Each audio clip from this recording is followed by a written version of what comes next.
The secret is out. The all-new Everybody Wins Live Sportsbook is here, and it's what you've been waiting on. The action never stops. Live odds, live bets, live excitement. The biggest sportsbook is waiting on you. Your team, your moment, your win. Everybody Wins Live Sportsbook, built for players.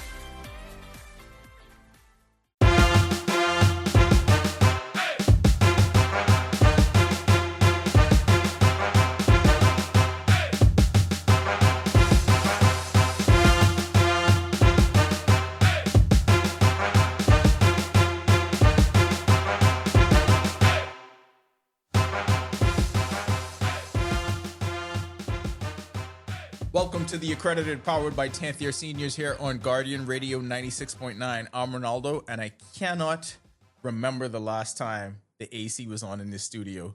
John has got to be losing his mind. 2 hours. I'm John Mark.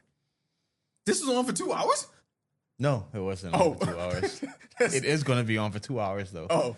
We meet the threshold of time of day and amount of people for the AC, so usually it's around one person. If one person's in here, you don't need the AC. But once you reach that 1.5 people, you need it. I disagree. We have had uncharacteristically cold weather for like 2 weeks now, and it's still here. And I don't feel like it leaving us anytime soon. But pro tip, sometimes you got to let the things work or else it's going to break. Pro tip, it's cold. But I mean, it's only at 76. You know I'm cold under regular temperatures when we live in what used to be a tropical paradise. It's not anymore. We were always a subtropical paradise, weren't we? But yeah, I know. That's just something I say. It's just a thing we say. I grew up being told this is subtropical. All right, fine. As always, this episode of The Accredited is brought to you by Everybody Wins Live Sportsbook, the biggest, the best, the place that you should play, the place that you go to win. Because just like it says in the name, everybody wins. So go there for all of your sports betting needs, or however you choose to pad the stats, to pad your account, to pad the books. We go there. We win there. So should you. We got a lot to talk about this week. This is going to be another local heavy episode of The Accredited, which is how we like it. This week, I want us to start with our lead. I want us to start with the World Baseball Classic. So recently, I think it was last Friday, at some point last weekend, pretty much all the countries did their rollout for the rosters for the WBC. The U.S. had been slowly rolling theirs out over a time period. You heard some rumors about what the Dominican team would look like. Well, last weekend put everything out there so everybody knew what it was. So rather than just going from everyone playing fantasy baseball, we saw what it would look like for real. We knew that Great Britain would be back because of the performance of... Yeah, they had an automatic invite because they didn't come last in the group. Yeah, the performance of Team Great Bahamas, as we started to call them at the WBC Classic, because there was a whole lot of us on that team. You had 9 Bahamians and coaches on that roster. And so we knew that Great Britain baseball is smart enough to say, we got here because of this Bahamian heavy presence.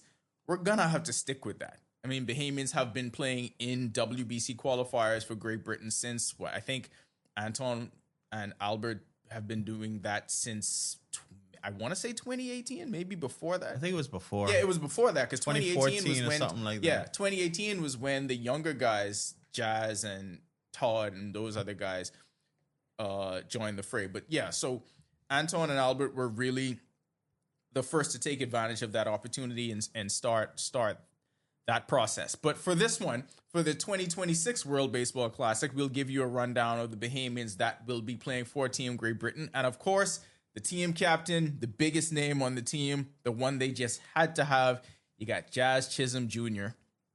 I don't know where he'll be playing. You think he plays second? You think he go to short? I think he has to stay a second. Pretty much wherever he wants to. Because if you're going to be getting reps, you might as well get reps where you're going to play.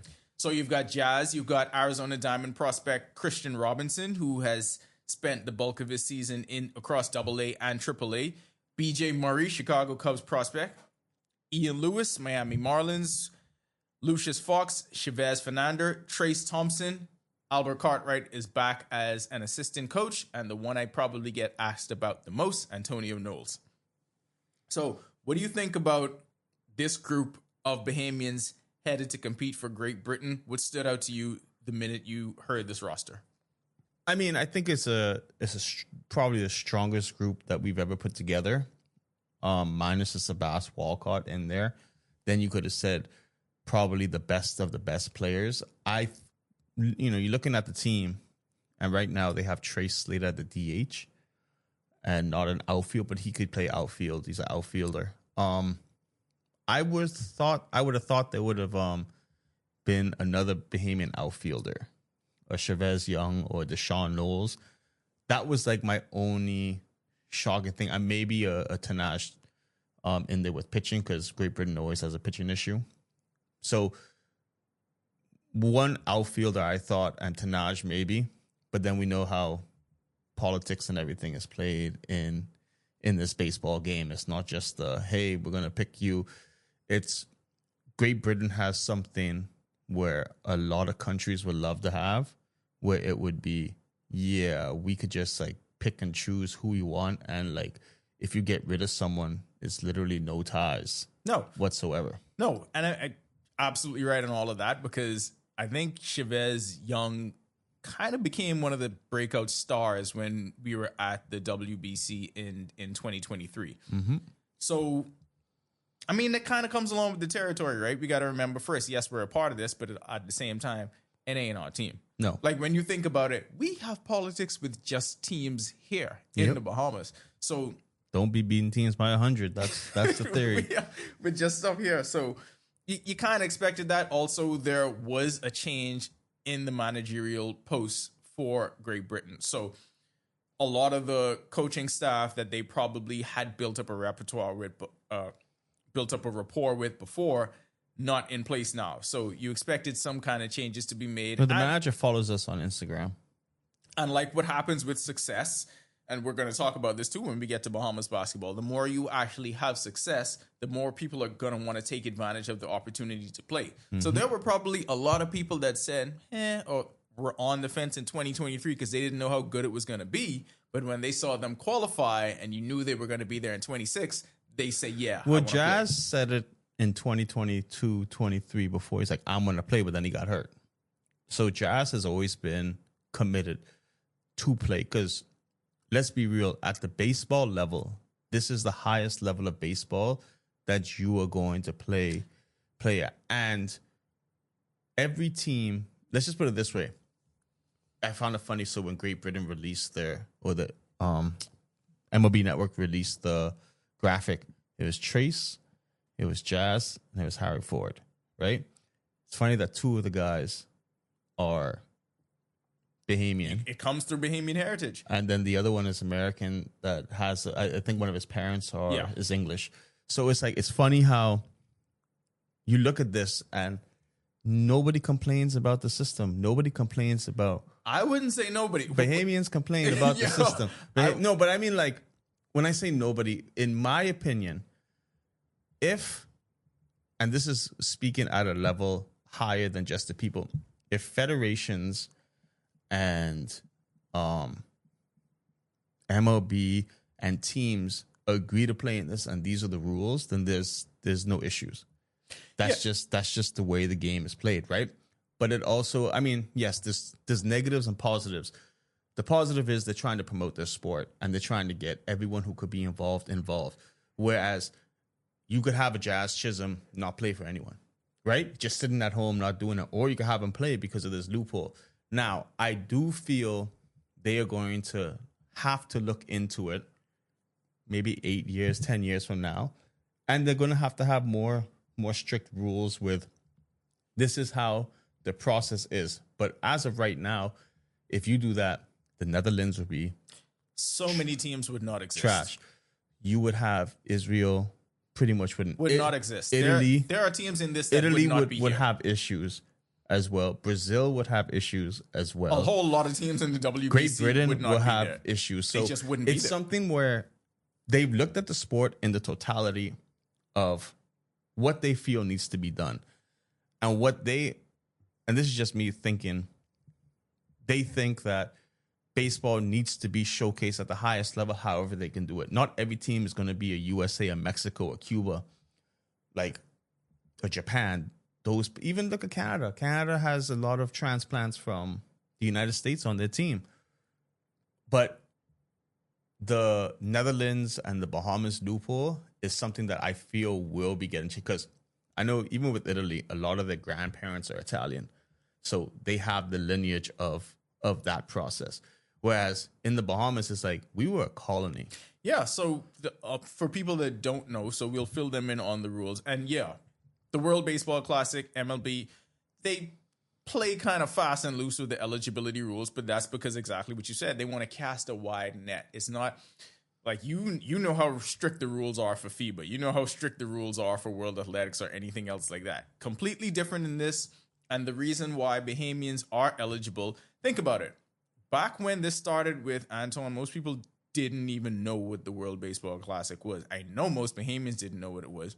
But at that point, because they knew it needed to grow, so they said if you were, while the Bahamas was a colony of Great Britain, if your grandparents were born under that time period, then you're good. Then you can qualify. Your grandparents, your parents. Yeah. You can qualify through the heritage laws. Yeah. And this isn't existing just for Great Britain and the Bahamas. It's across the board. That's why you have certain players, like you mentioned, playing for Italy, or you're playing for Israel. Or so, Brazil. example, a Jazz Chisholm. The lineage ends at Jazz for this loophole, because if I'm not mistaken, the mother was born after independence or whatever. I know the grandparents would be born pre-independence as a colony. Yeah. So that's where the loophole will end. So you have players like, this is the last generation that they might have these players. After that, then I will see how my opinion, Great Britain baseball won't dissolve, but it's just not going to be at that high level. It will be interesting to see how things shift. Well, hopefully by then. And so, you know what? I was getting ahead of myself, but there's two things. I think every World Baseball Classic, we hear two things, right? One is you hear people questioning why they playing for Great Britain. Mm-hmm. You always get that. And you got that this time, and you're always going to get it. Yeah. Two, when are we going to have our own team? We can address both of those now. Why are you playing for Great Britain? Because you have the opportunity to do it. To play at the highest level, and it doesn't affect you playing for the Bahamas. At all. So that's another great part of this. It's like you could play for them at this, but you could still play for the Bahamas. And look at the tournaments we've had and the players we've had play for Great Britain and the Bahamas. We saw Deshaun and Chavez Young did that exact same thing. They played at the World Baseball Classic and then came home a few months later and played at the Caribbean Cup. Let's just put it this way. The World Baseball Classic is for entertainment purposes. Let's just throw that out there. MLB owns it, right? And MLB is going to want to put the best product out there. So MLB is going to have the luxury of tweaking the rules, making the rules, showing people these are, this, and I think to a point it's a pioneer way to think, because it's worked so far. Other sports could do it, and other sports could benefit. You have other countries that you would never think of saying, oh no, they're actually competing with what the traditional powers were. The 2023 WBC actually became a viral sensation. People were locked into that. I don't know if it's because of the time of year that it was, the energy. Well, I know particularly in that Miami location, the energy that came from that, people were really into it. So I think it's continuing to grow. So that shows that their plan is work. And for our guys specifically, there is nobody that should think anything less of these players because they suit up for a different country, and they play for different states, different cities every time. The laundry does not matter. Yeah, it's always been something. It's just having a chance to play at that high level, and like I said, Jazz has been doing it since he was young, right? He committed. When nobody knew who he was. Yeah. He was 18 exactly when they played. This was back then when. This goes to show you how Great Britain has always mined the Bahamian talent, because there were a group of 7 of them, and I think this was Jazz's first or second year in the minors. 18 years old, and they were doing it. They were doing it from then. So it's not anything new to Bahamian players, but it's just the only opportunity we have. So we want to go why we don't have a team. Yeah, let's go why we don't have a team. The simple reason for that is you have to be invited to play in the World Baseball Classic. Well, to do that, you have to have a ranking. You have to have a certain ranking to even enter the qualification process. So before you go through all of those regional qualifiers, you got to be invited to that. You're getting too detailed. People need to know. I get we what ain't you're there saying. yet. We ain't got pitching. We don't have a lot. What I'm saying is, No. I feel, my opinion, pitching is the ultimate, is the thing that you have to go in to. You have to have arms. I think before we even get to players, I I would mean, say got Kaiser, we straight up catcher. before we get to players, I would say we don't have the infrastructure to No, do we that don't have yet. the infrastructure, but I would say this. So right now we have 8 players. No, if you and me sat down right now, we could list the 8 position players. Oh, yeah. Well, the Great Britain infield is probably going to be all but yeah. one is going to be Bahamian. But we could list that, and we could have subs Yeah. to go into the outfield, to go into the infield. We have that. The staff. We don't have a full staff. We don't have a full staff, but I think a full staff, if people will stop, hating each other, a staff could be made. It's tough to do. If you want to, build a nation and, just say, you know what, I'm doing this for country. Or we could try to get some people some passports, which is what I always like to do. Yeah, you go to Venezuela, do some talent searching. There's some things going on in Venezuela right now where, there could be people trying to leave. Yeah. And they could asylum be seekers, They could be trying to go somewhere. Exactly. I'm just saying there's a whole lot of baseball knowledge in that country. Some of that knowledge may be trying to find someplace. This is a great place to go. Yeah, so pitching. And one of the things is, and like you said, who's the person you have to explain the most on the list? Antonio Knowles. Knowles. Yeah, that's everyone was asking when we made the post and we put his name there because none of the other media companies put him as someone of Bahamian heritage. But I remember us talking about him from maybe like a year ago? A couple of years ago. So yeah. the story was I used to work with someone in my mom's office, and I don't know what baseball came up, and she said, "Oh, my nephew plays in AA baseball," and she's from Trinidad, and I'm like, "Oh, cool," yeah, no, but I don't know if it was a dad or grandfather was Bahamian. I said, who? So I looked him up, and I'm like, Antonio Knowles. I was like, oh, okay. And I remember I messaged Anton. I said, Anton, do you know about this kid? And he's like, I don't know. I said, I hear he's Bahamian roots. Well, in the Stetson bio, it says he's cousins with Mark Knowles. So that's Bahamian enough. That's super Bahamian. When Great Britain saw that, it was the most Bahamian. I remember I messaged Anton, and I was just like, hey, do you guys know about this kid? Because he's AA pitcher, he's got Bahamian roots, so he looked into it. So can I say you're welcome? Because I don't know if it was because I figured, someone told me, and then I was able to pass it on to the right people that, hey, this guy is a Bahamian kid, or if they always knew. I doubt they always knew. That's a tough one, because even if you would have to know that. Other than you seeing that in the Stetson bio, you would have to know that. But yeah, it was just out of random, because I'm not going to the Stetson website. The last time I went there, Donnie Jones was our old head coach who ended up going to Coach Stetson. We looked it up when we saw Brian Clark was going to lead their strength and conditioning program. So, I think Cantuan went there. Cantuan went there as well. But it's just but see, this is the important of if you know things, you just have to tell people. Tell some people that could do something about it. So if you know of a basketball player, you could tell me, and then I could figure it out. We're going to get to that part too, because that is also something that actually happens. But when we talk about the staff that you could possibly have, there's 2 pitchers on here. There's Tanaj that's not on this list, but he was on the 2023 team. So you're building something, and you would have to be able to take advantage of that. But for us to even get in the conversation, to get an invite to a regional qualifier, we have to play in more international tournaments. We have to increase our ranking. And the Bahamas Baseball Association has done a lot to actually raise the profile in the last few years for us to not be cellar dwellers anymore in terms of World Baseball Softball Confederation rankings. So we actually moved up. I think we're at our highest we've ever been right now. There's 54, but that's still a ways off from getting an invite to a regional qualifier. So there's still a lot more work to be done. Of course, we all want that to happen. Of course, we all see this influx of Bahamian talent right now. You got 1 in the majors. This season is probably going to be 4. I want to get to that as well. But yes, everyone right now should be able to see we have to take advantage of this moment, this generation right now.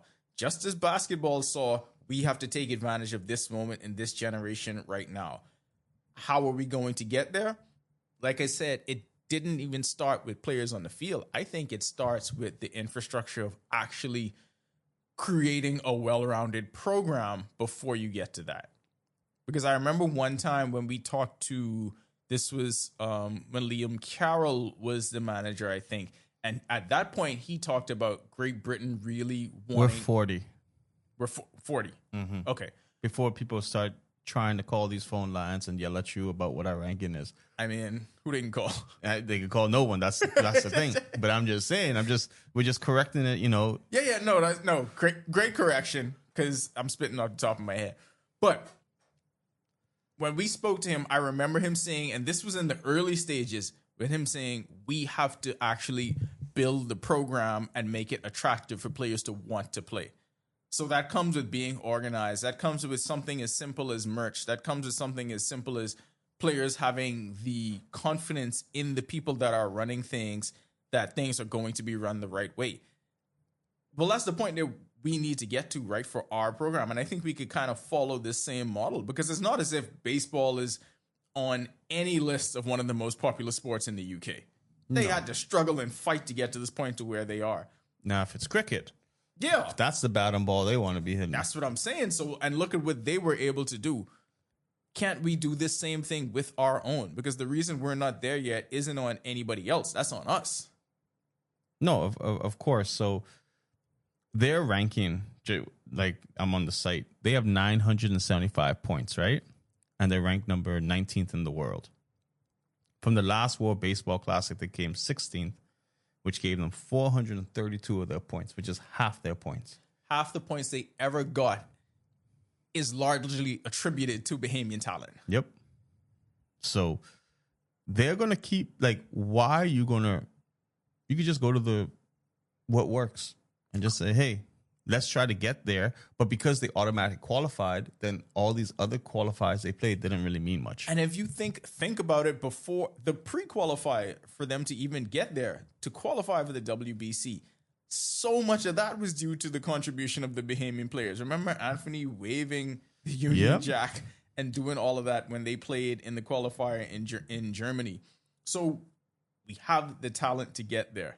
It's not, the issue is not the talent. No, it's not the talent. It's just like infrastructure, yes, but I just think it's pitching. Game on, Bahamas. The all-new Everybody Wins Live Sportsbook is where sports fans turn picks into play. From football to basketball and everything in between, we've got the odds that move with the game. It's fast, it's fun, it's built for players who know their stuff.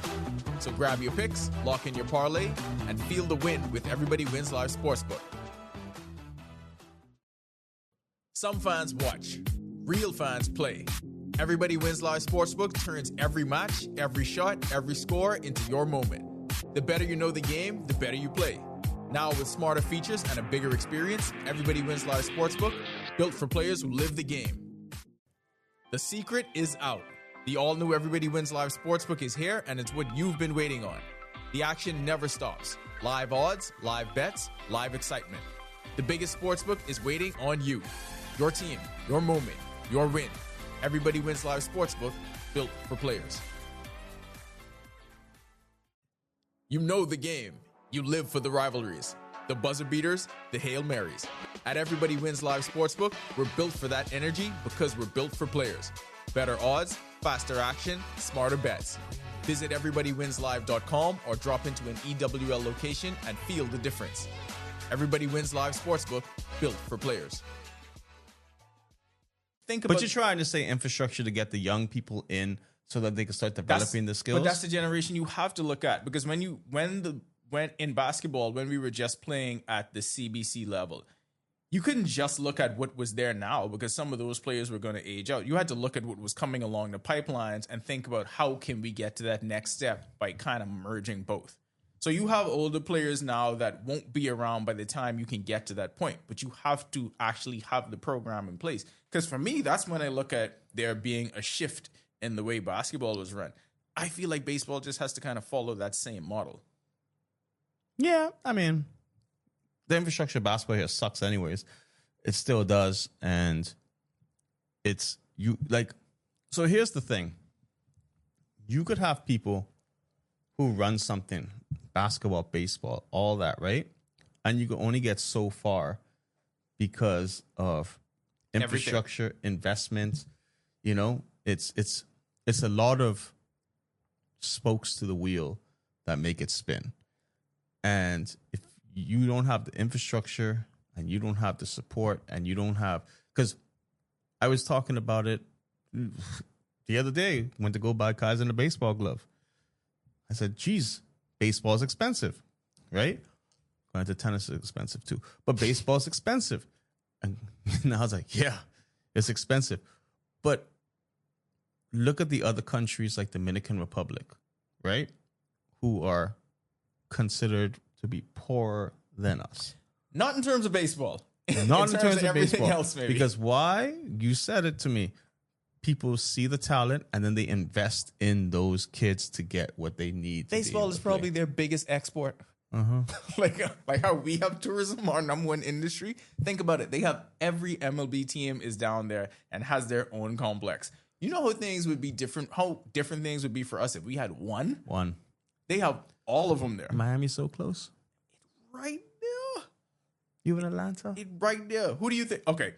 2023 WBC, I feel like Chavez Young became the breakout star. Deshaun also had the teacup celebration. Who do we think? There was a lot of history made. Who's going to be the star in this one?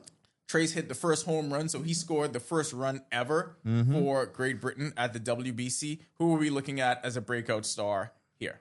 PJ Murray. He was really good last one. No, too. but I think that he's going to I think that this is going to almost cement him to be knocking at the majors. That type of breakout. Coming off the season that he had with the Tennessee Smokies, 20 home runs, 20 stolen bases. I could see that kind of thing happening. You're going with Ian. I'll give you two things. Yeah, how did you know? So I'm absolutely gonna go with Ian Lewis. I think coming off an injury, coming off the season that he had, knowing how hard that he has worked to get back to this level.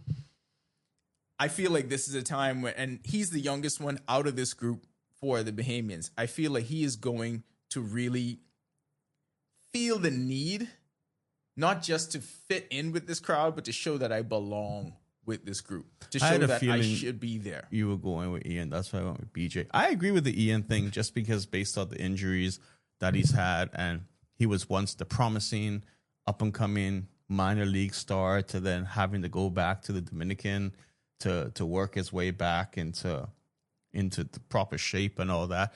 But no, I could see Ian having a very successful WBC. And another reason why I see, because he's have Jazz next to him.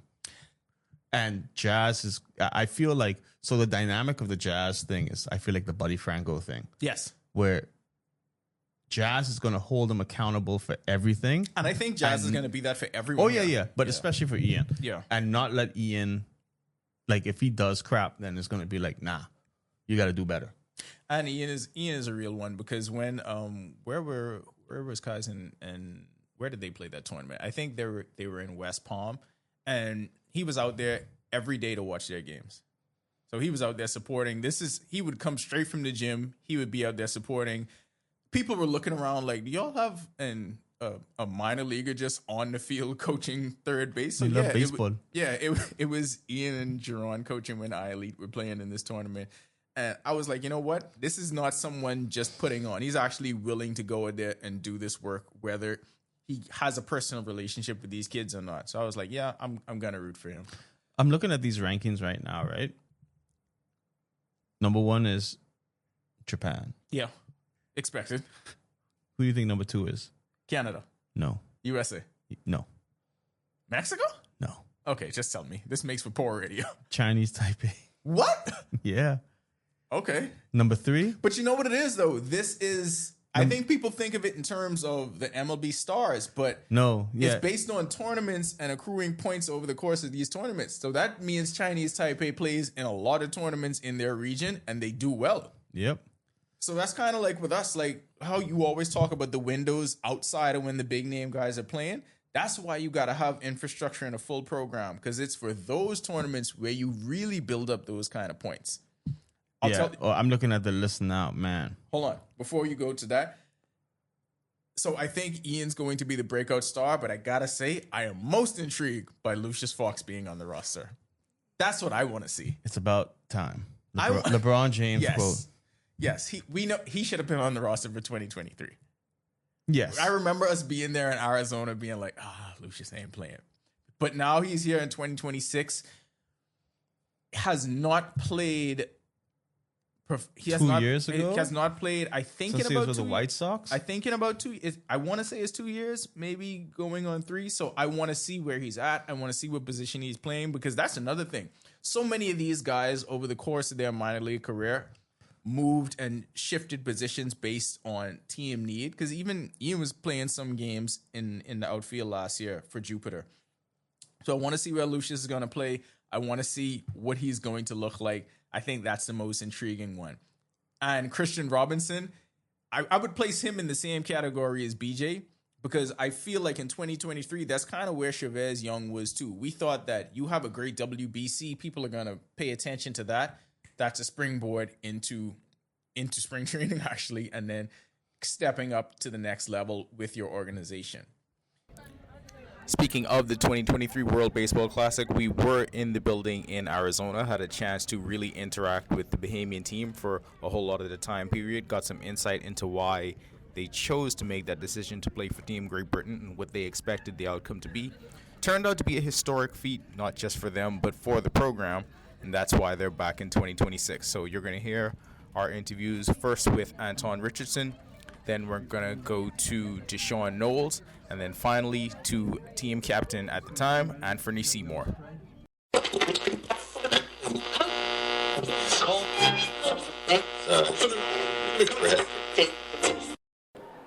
We know a lot of the Bahamian connection with Great Britain began with you and began with Albert back in 2013. Obviously, you've been on both sides now as a player and now as a coach. What's been the biggest difference for you?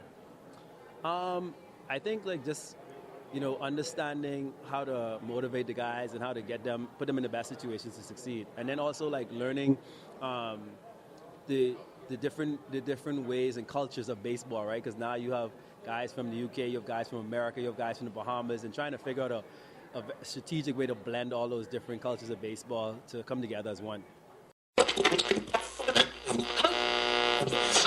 All right, Deshaun, back here with Great Britain. Talk about what this opportunity means, not only for you, but for the Bahamian players on this roster.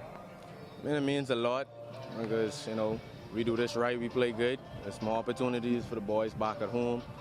And also, you get to give them more opportunities on playing with them in the future, or if we have our own team, play with our own team and just putting our country on the map.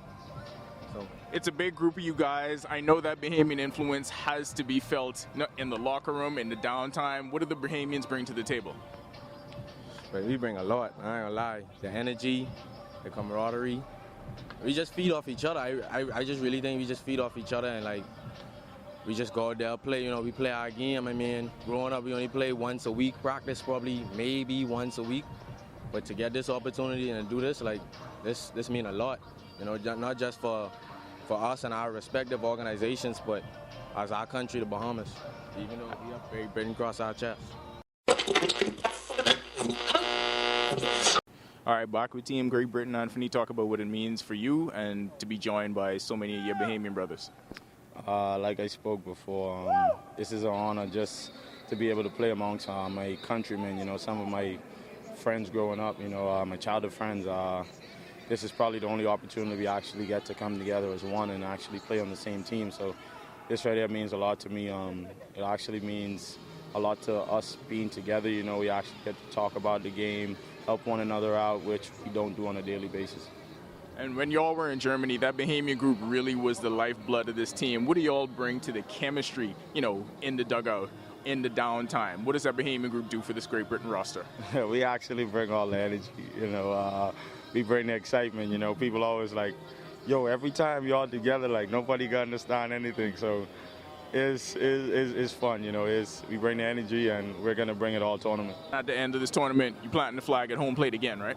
Oh, yeah. I planting the flag at home plate. We should have a Bahamian flag so I can plant that one too, but nah, I'm definitely planting the flag. All right. Yeah.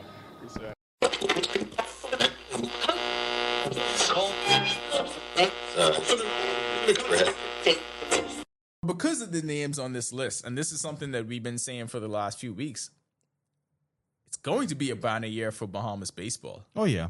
Because I think we get 4 people in the majors. So we have Jazz, Sabas. Yeah, I think, and you were right about that. If Sabas was on this list, it would unquestionably be the greatest collection of Bahamian baseball talent we've seen on one team. But yeah, Jazz, obviously, I think this is the year that Sabas breaks through. I think he arrives. Well, I've been saying that. Yeah. Y'all been saying he 2 years away. I was saying 2027. I think know ball. 2026 he breaks through. I think Christian Robinson is a shoo-in. I think he has to break through for the Diamondbacks this year. Opening day roster, or I could see him coming out of spring training on the 40-man. I would not be surprised at that at all.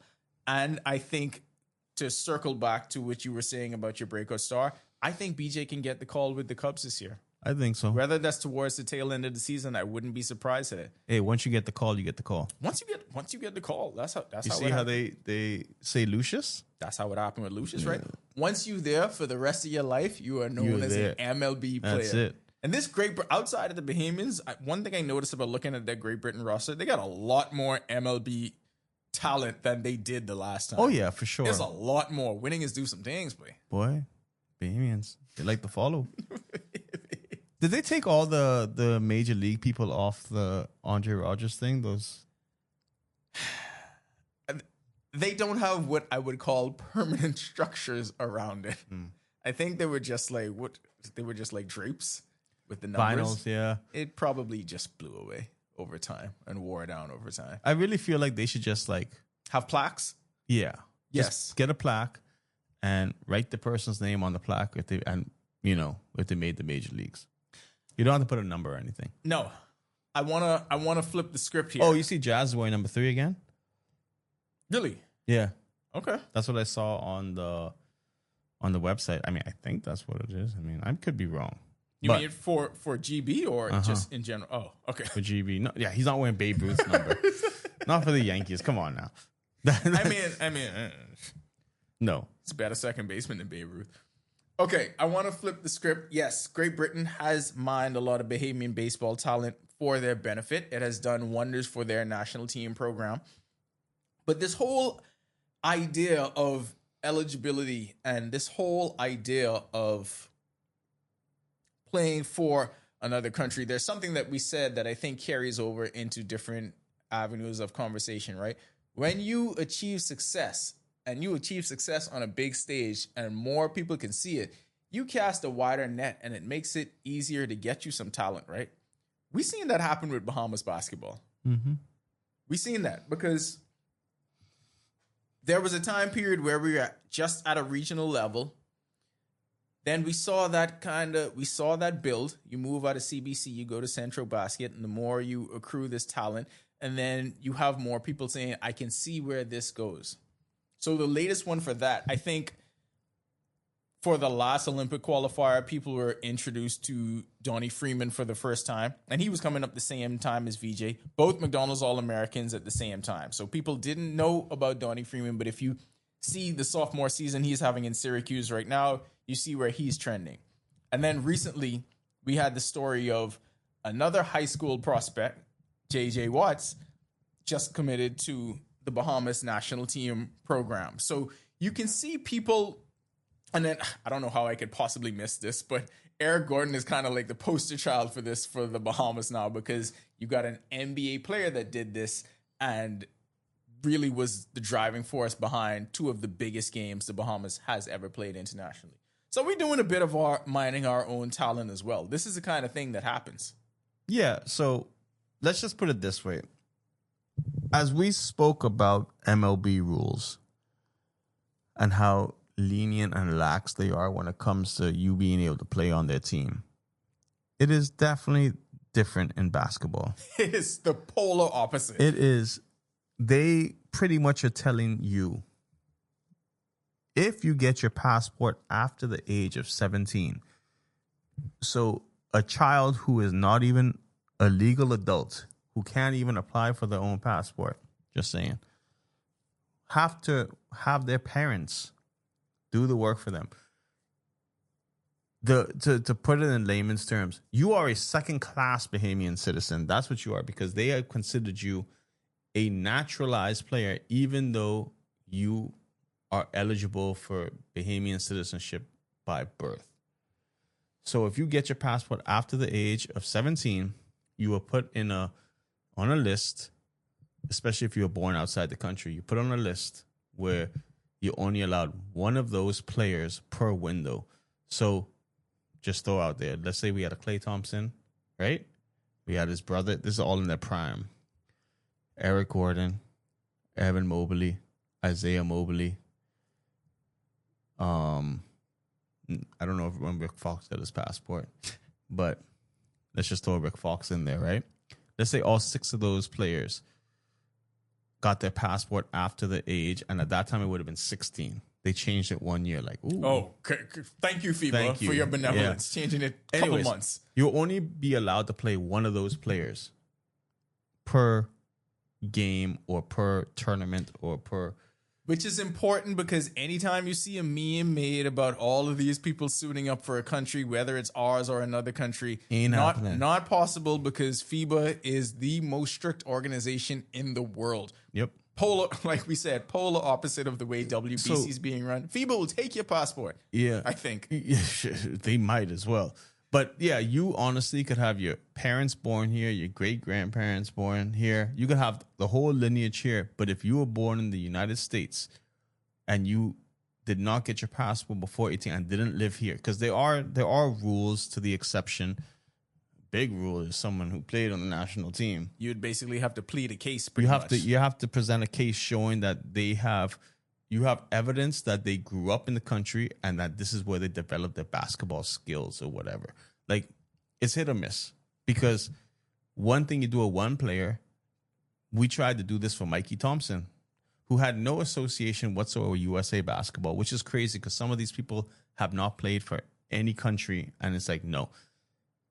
Mikey used to be coming down here to camps when he was 10, 11 years old, participate in camps, do all this stuff. And it's just like, all right, he grew up in the U.S. and played high school basketball, but he has a tie to the country. He came to camps here. They're like, nope, not good enough. But if you're Puerto Rican, you might get away with anything. Your dog could be Puerto Rican, and you're like, hey, that's great. That sounds personal. No, yeah, no. that sound like some things happen. No, always. Things always happen. Like, if you look at the list of teams, right? USA, Joel Embiid technically could qualify as a non-player restricted because he went to the States when he was 13, 14. He hits the qualification of he developed playing basketball in the U.S., right? He's lived in the country and played in the professional league for over 5 years. So they could have had Aiden. They probably could have convinced a case to do it, because at the end of the day, you hit pretty much every single requirement that they're asking for. So like I say, it's hit or miss. So that's why we got to if you have a kid, please get them their passport when they're younger. Speaking of which, we mentioned just having the latest commit, JJ Watts. And we talked a bit about him. We talked a bit about him before, and we talked about his connection. I think just having someone like that, someone playing at that level, someone that's going to go to a Power 5 school, you already have high schoolers reaching out saying, I want to be a part of this. Mm-hmm. I feel like it only grows from there, because who knows how much more people we have out there with Bahamian heritage, with Bahamian lineage, that never probably saw this as an opportunity before, but they do now. I think people are growing up and realizing quickly there's two things to it. A, to make USA basketball for the Olympics, if you're not a superstar in the NBA, look how many years Dame didn't make it. You pretty much got to be a superstar from the time you were a teenager to come up through that system. Look at the age that these guys are getting there. They're getting there when they're in their 30s. Some people miss out cycles Whereas with Bahamas basketball, there is no, at this point, bro, if you played with us before, you could be in any window. You can be called at any time and say, hey, you in shape? You get to be a part of a story. You get to be a part of a story on the come up. But you're part of a program because, yes, there's going to be some times, like, for example, guys are going to be in college. They can't come in these windows. They can only come in the summer. But some of these guys aren't going to be in the NBA. They're going to be playing overseas. They might be in the G League. So then all of a sudden it's like, oh, I can still play in a national basketball and I could keep playing it. Instead of having what USA Basketball and some of Canada and some of these other countries give you, like a 4, 5, 6 year window, you could have a 20-year window like Keno Burrows playing basketball for national team. And think about, just to tie it into the WBC thing where you said if the rules weren't like that, then you would have these players that would just be on the outs and they would have nothing. So like Jazz would have no team. And so many other players we see in the WBC would have no team if it wasn't like that. But you know what they would end up doing? I guarantee you, if something like that happened, they would then say, same thing with cricket, how you have the West Indies.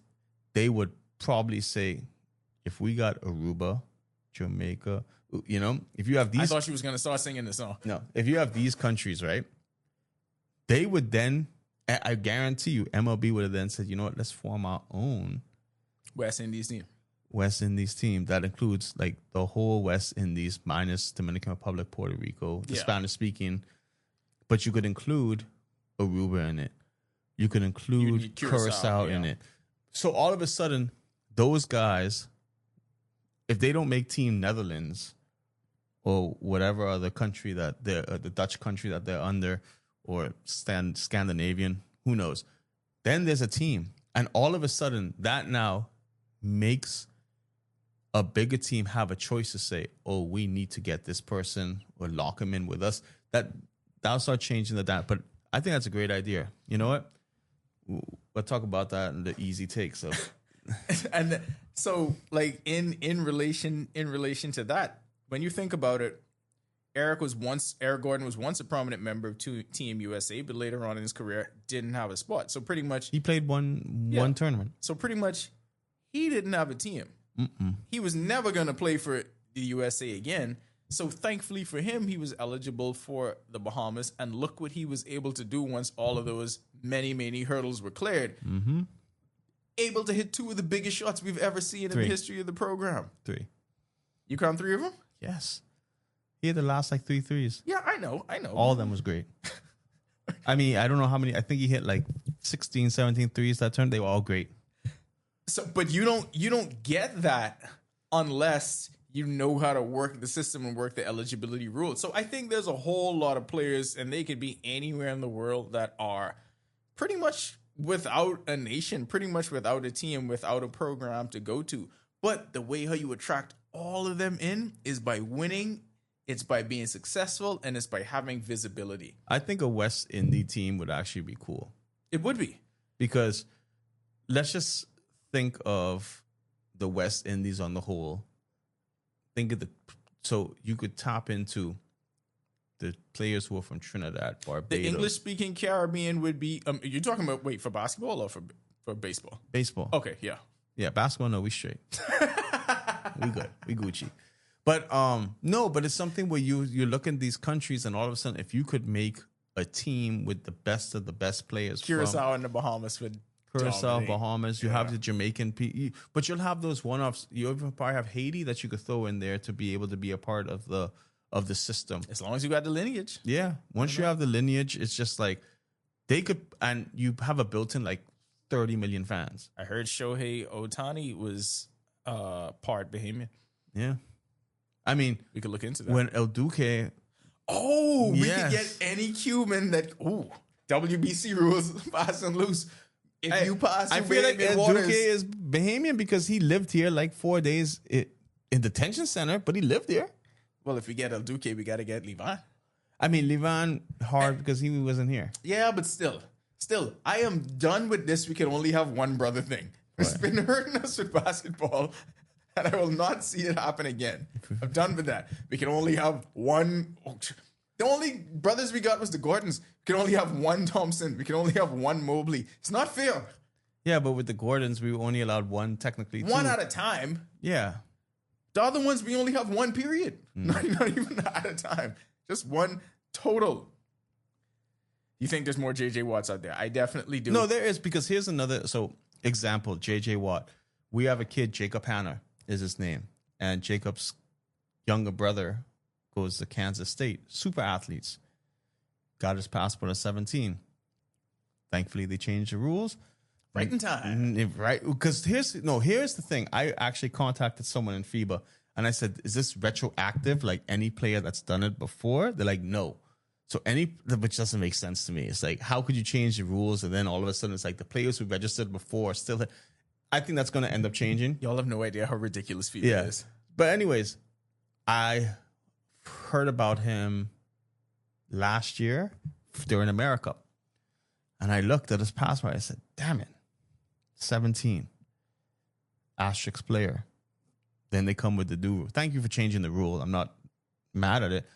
But I didn't register him. I didn't even think about registering him because I said, what's the point of registering this kid if we have Isaiah Mobley? Right? He's going to be.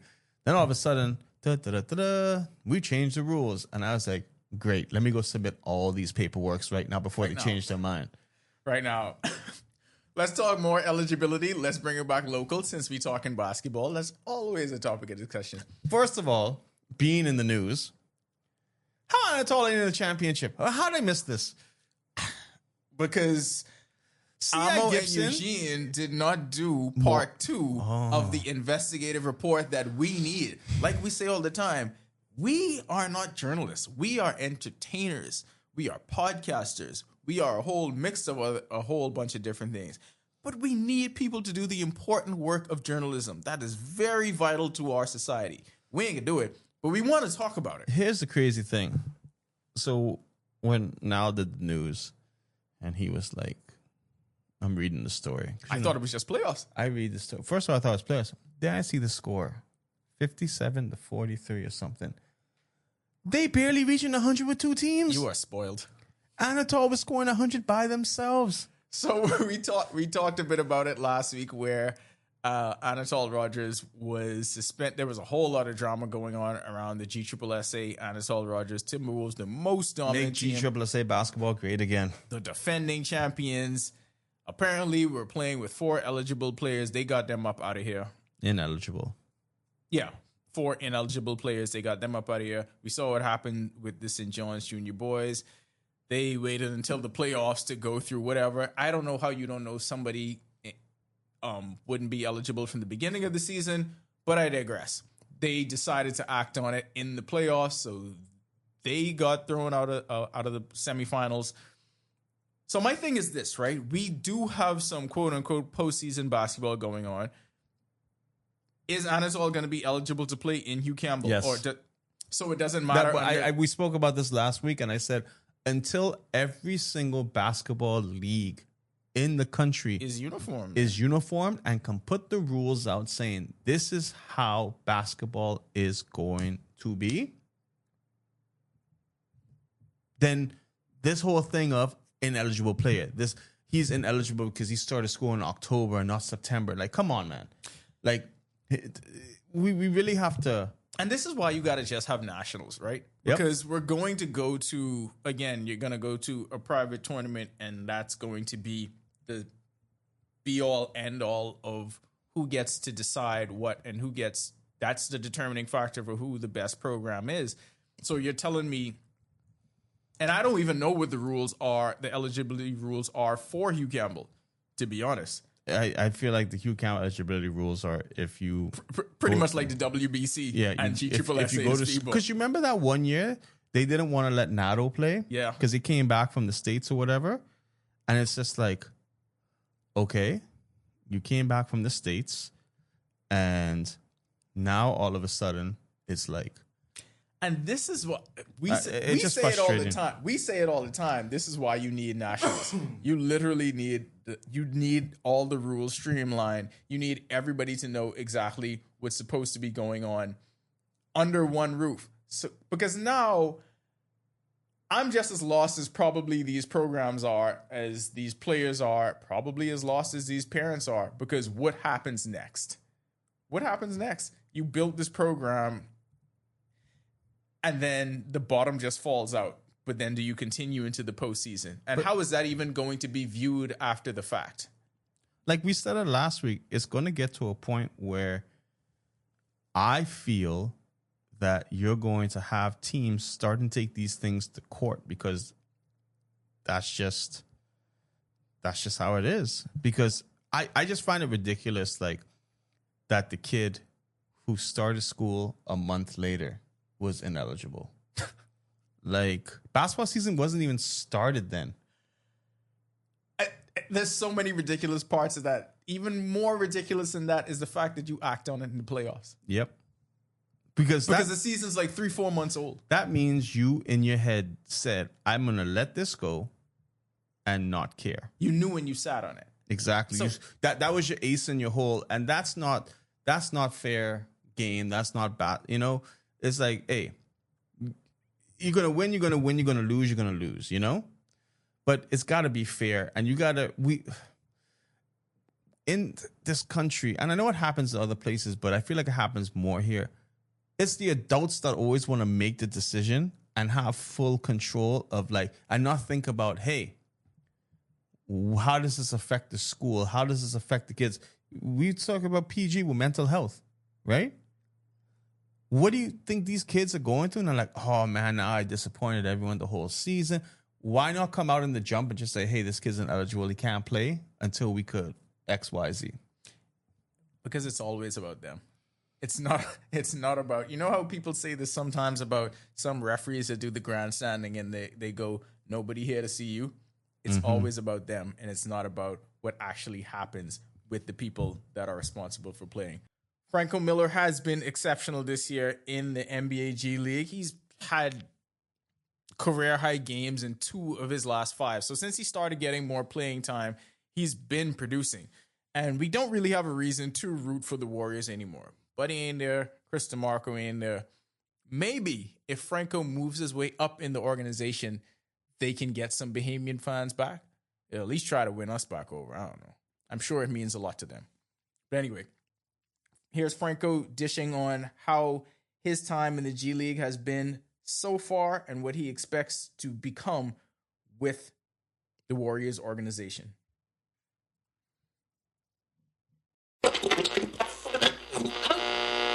So I was drafted, and then, I had to deal with some visa stuff and stuff like that. And so the team really just, took their time, and then they called me around, I think, middle of December. And I've been ready and with the team since.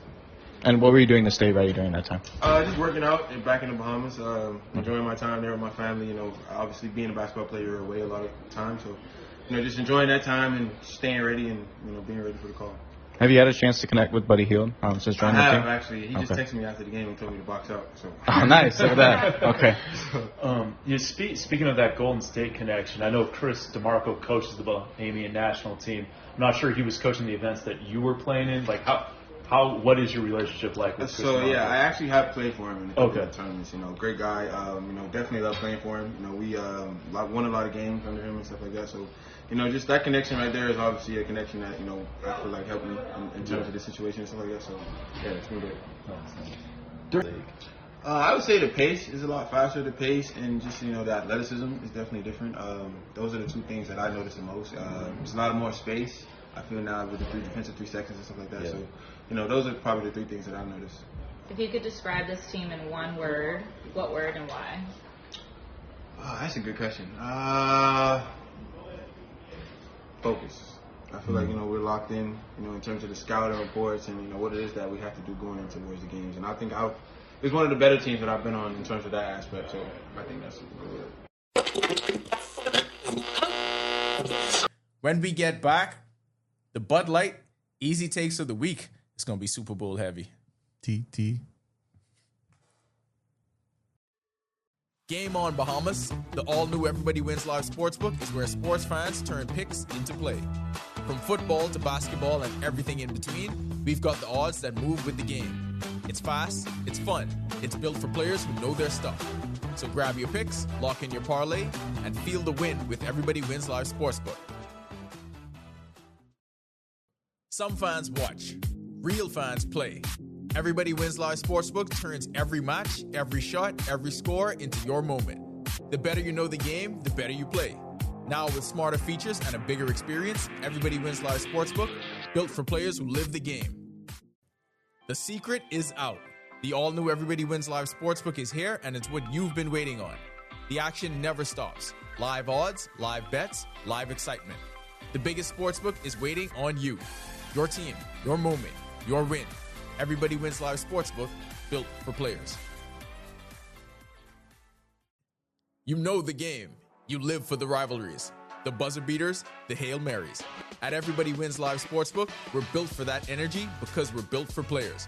Better odds, faster action, smarter bets.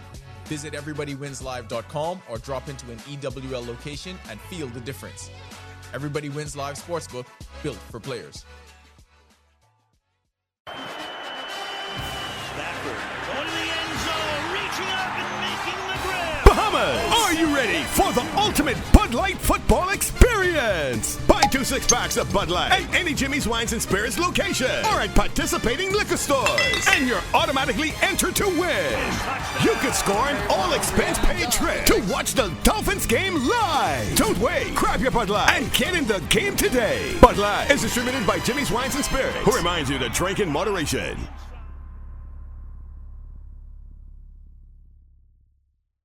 Bud Light easy takes of the week. You know Bud Light, easy to drink, easy to enjoy. You had a full football season of enjoying Bud Light. They did tremendous things for their fans. They ended things in a tremendous way. Now, this is not to say that you don't get to continue enjoying Bud Light, because you absolutely do. You have a chance to continue to shop, continue to enjoy Bud Light. Look out for the promotions. Look out for anything that Cortez and the team is going to bring to you, because there's going to be opportunity for you to win huge things with Bud Light. And like I said, whether it's travel, whether it's merch, whether it's perks, Bud Light is going to get you right. So for the easy takes of the week, we deliver our series of takes. It's either easy for you to agree with or easy for you to argue against. But that is what we go for in this segment here. Easy take number 1. Shut up about the halftime show. So we went through.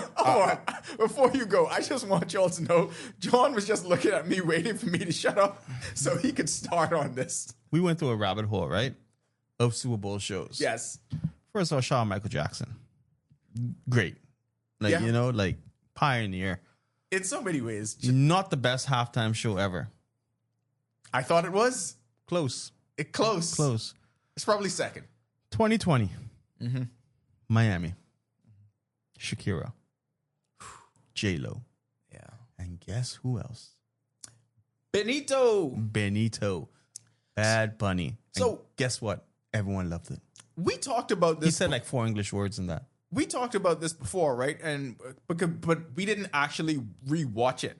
So we were like, yeah, this ain't Bad Bunny's first time. He performed it at the Super Bowl with Shakira and J-Lo. So we rewatched it, and I realized, like John just said, his whole guest appearance, he spoke Spanish. Mm-hmm. He performed in Spanish. Y'all ain't had no problem with that then. Mm-mm. That was a very Hispanic-heavy show. Nobody had an issue with that then. Why is there an issue with it now? Why have people been talking about this incessantly for a week? What, people shouldn't have to be defending the fact that he did the Super Bowl halftime show. Where was the Super Bowl halftime show? What city? In Santa Clara, this last one. Wait, that sounds Spanish.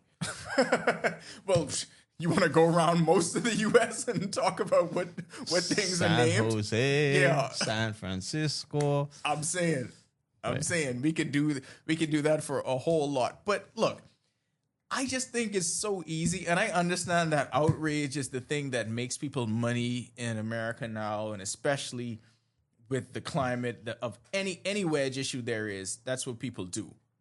But you could have just not watched it. Yeah, you go to the bathroom.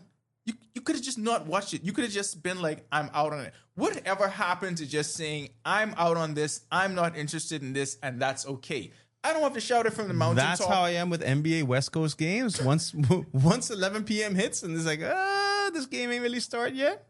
I have no reason to shout it from the mountaintop, to go on a social media live feed and talk about it, to tweet or to post about it. I don't have to do any of that. I could just not enjoy it. Why couldn't people do that with the halftime show and then just leave the rest of us who wanted to see Benito do his thing, which was an amazing show. My problem is, it's like, people's like, oh, I didn't understand it.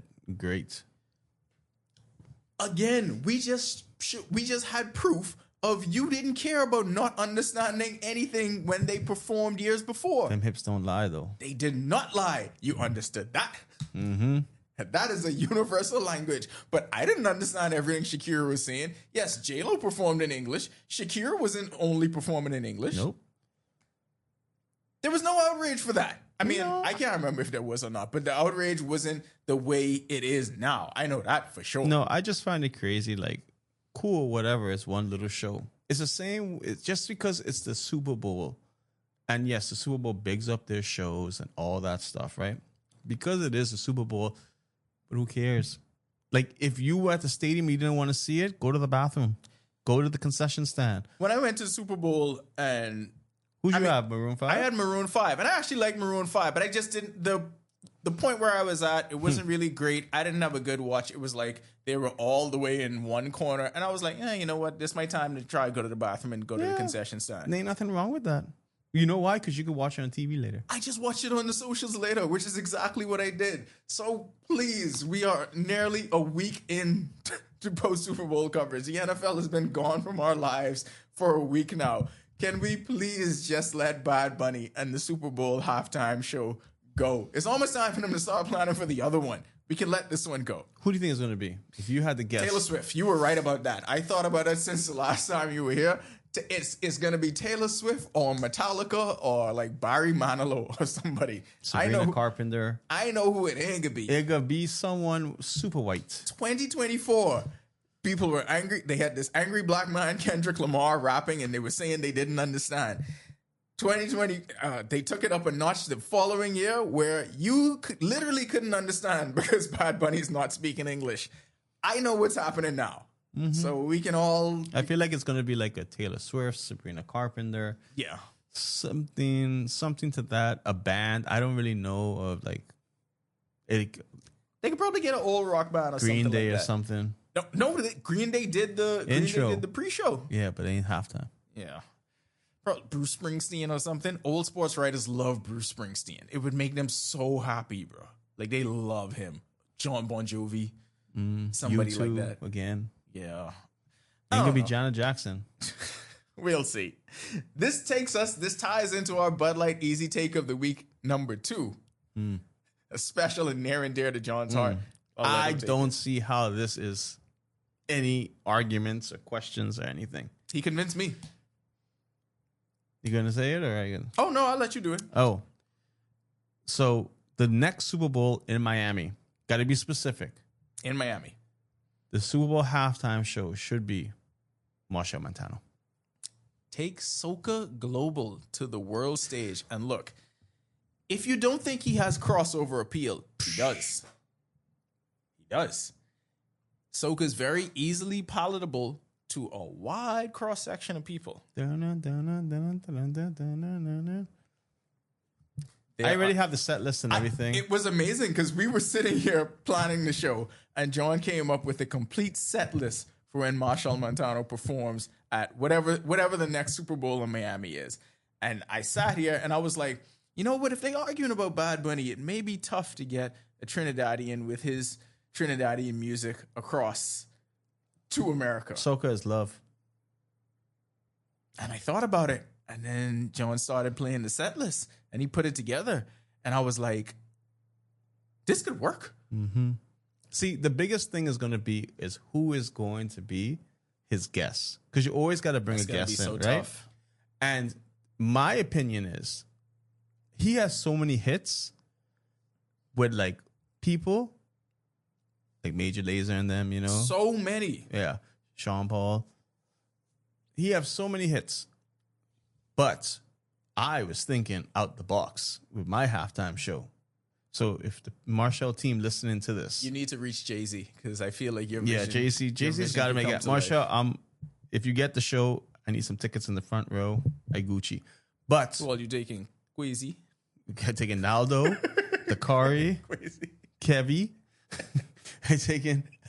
That's who I taking. Then I got to find a bunch of gals. You got to get the show. I could bring at least like 15 gals, Marshall. Maybe think 20. you could bring Maybe 20. So much more. I mean, whatever he allows me to, I will bring. I got you, Marsha. I got you. Whatever you allow me to bring. But I was thinking, guest appearance, Molly and Shensia. Shake it to the max. Because that's going to hit the appeal of everything. And that's, you're still keeping it Caribbean. I have no argument against this. Yeah. You see, you may have come up with the greatest possible halftime show there is. It has to be only Molly and Shensia. It can't be. Yeah. I don't even know if he could go. I don't. It ain't that. It's, boy. Even though Bad Man She Love. I know, and I totally crossover appeal. Let's just call it crossover appeal. You could have his vocals before, like how they do with Shakira and Wyclef. How they did with how they did with Wyclef. Because I just feel like if you have Marshall, Shensia, Molly, but here's that the thing, is though, a show. I know that he's going to feel like, and we're talking about this like this is actually going to happen. I know he's going to feel like this is his responsibility to take soca to the world. But not just soca. See, the thing I love about... You want to make it a celebration of the Caribbean. I think that's what Marshall would do. Like, Marshall would specifically... see, it's just like Party. I think it's one of the greatest songs. A lot of people don't like it, but I think it's a great song. You could never decide on a set list. You would have him performing for an hour. I mean, he would probably do it, too. The game would have to be pushed back. Exactly, yeah. 30-minute halftime show. First time ever. But even like in his music video, he has the Prime Minister of Barbados in it. Like, he understands the crossover and the importance of the culture of the Caribbean.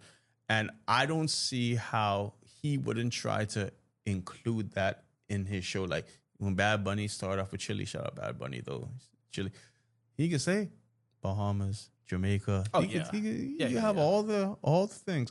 But I just feel like that would be a great halftime show. I don't care what anyone else thinks. That would be a great halftime show. We need Jay-Z to make this happen.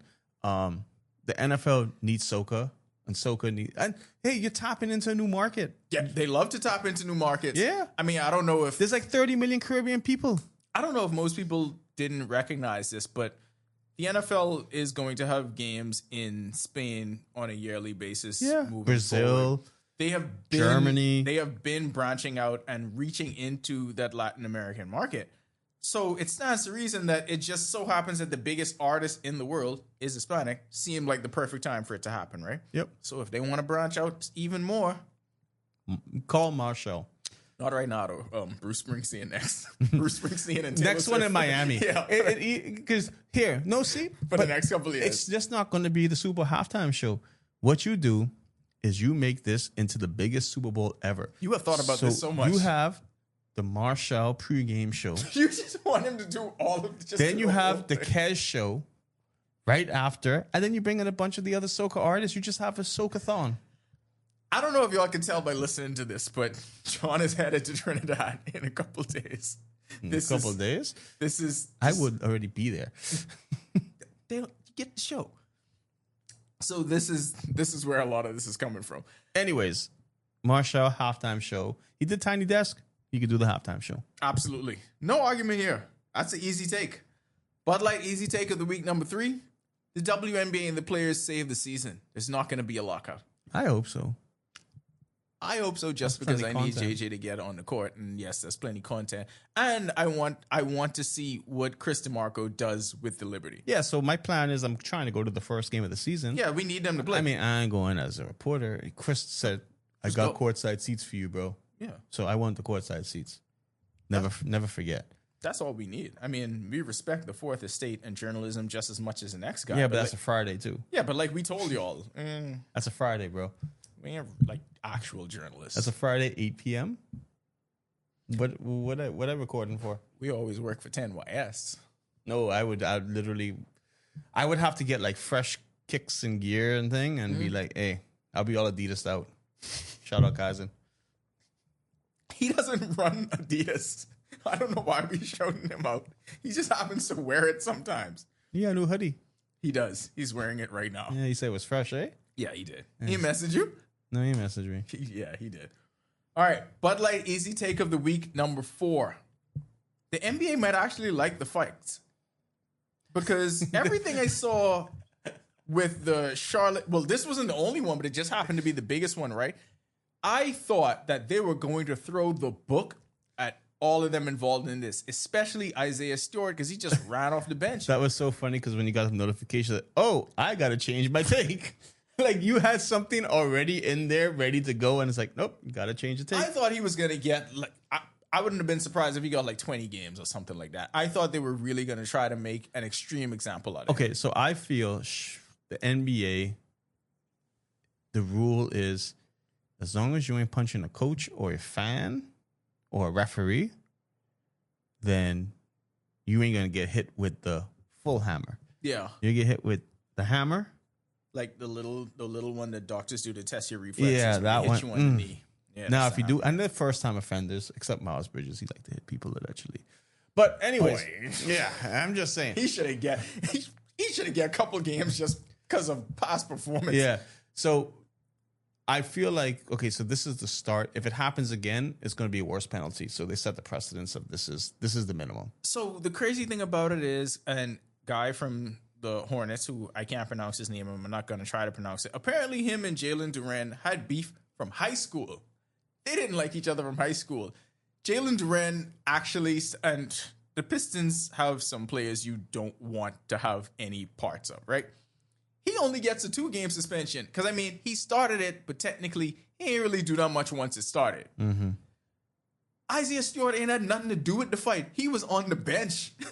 He came running off the bench, sweat still on, trying to get at Miles Bridges. And then Miles Bridges threw a punt, so Stewart gets 7 games. Bridges gets 4. And I know there's obviously going to be, they lose money when they're not playing in the games. So there is a monetary value attached to it. Yeah, exactly. Whatever they don't pay, and then they get fined as well. So. I just was surprised it was the suspension was single digits. I did not see that coming. I thought the NBA was going to be a whole lot worse than that, but maybe they feel like they need it. I mean, the whole lot of social media has been complaining for a while, saying, oh, these NBA players are too nice and everybody's buddy because of AAU and it's not like the 90s and the 80s. You know, that ridiculous arguments people like to have. All right, so this is what y'all want to see? Maybe bring it back. Yep. How about that? Bud Light Easy Takes of the Week, number 5. What if basketball decides this election? Like we talked about Battleground. Baines of Grandstown. We talked about Battleground, Bain Bain and Grandstown, and Battleground Garden Hills. What about athletes on the whole? What if this election is so close, and it might be? What if it's so close that it comes down to them? They should play for it. What? 2v2? No, but no. Yes, so much. But you have to have 3-on-3. So who's the third? You gotta throw the leader in there? I like going with the leader. Yeah, that sounds great. Okay, so you would have... Yeah, no, the POV would get destroyed in that. So you would have Mario Poleg, Wade Watson, and Brave Davis against Rick Fox, Jay Philippe, Michael Pintar. Yeah. So if it's... I don't even know how much constituencies we have anymore because of the 41, I think, right? or something. Okay, so let's say... So if it's 41... Scores 2020. Last one's up for grabs. They got to play for it. Okay. We could put this on pay-per-view. 21. Literal 21. Literal 21. I feel like this could net such a windfall for the country. Because imagine the entire world would watch this. We are deciding leaders. Who would of be the head country. coaches? Are we getting celebrity coaches for this? Or what route do you want to take? Are we getting former players? You think national team players should do it? Michael Thompson? Sweet Bell should definitely be a coach. But Dexter Cambridge? But would they want... See, here's the thing, though. Because it's politics, would they want to be associated with a side like that? They might want to step out of it. All right. I mean, Dexter Cambridge probably would do it. Yeah, I mean, listen, if any of them wanted to, there may be some of them that feels like I say we give the opportunity first to be like, hey, Keno, Dexter. I feel like Buddy and VJ coach the teams. Let that happen. That place would be sold out just to watch them coach. I'm saying, look, and people may say this is a ridiculous way to decide who runs a country, but you know Imagine them fighting for which team that they trying to coach. Because I'm not gonna lie, I trying to coach FNM. I mean, I mean, Jay Philippe and one has a guy that's 6'8". Yeah, so kind of writes itself, right? Couple rings, you know. I mean, I just saying, if this is the way they decided it, then we would have a change in government. But maybe not. I'm just saying this would be huge for us. It would put us on the map. Just like Bud Light and this segment puts us on the map. Football season is over, but don't despair. There's going to be more opportunities, so stay locked in with us. Stay locked in with Bud Light. When we get back, we're actually going to talk about the Super Bowl outside of Bad Bunny and then look ahead to the rest of the NBA season.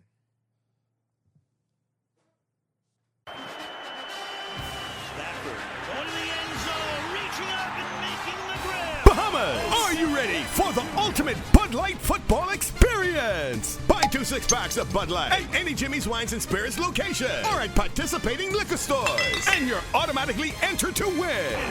You could score an all-expense-paid trip to watch the Dolphins game live. Don't wait. Grab your Bud Light and get in the game today. Bud Light is distributed by Jimmy's Wines and Spirits, who reminds you to drink in moderation.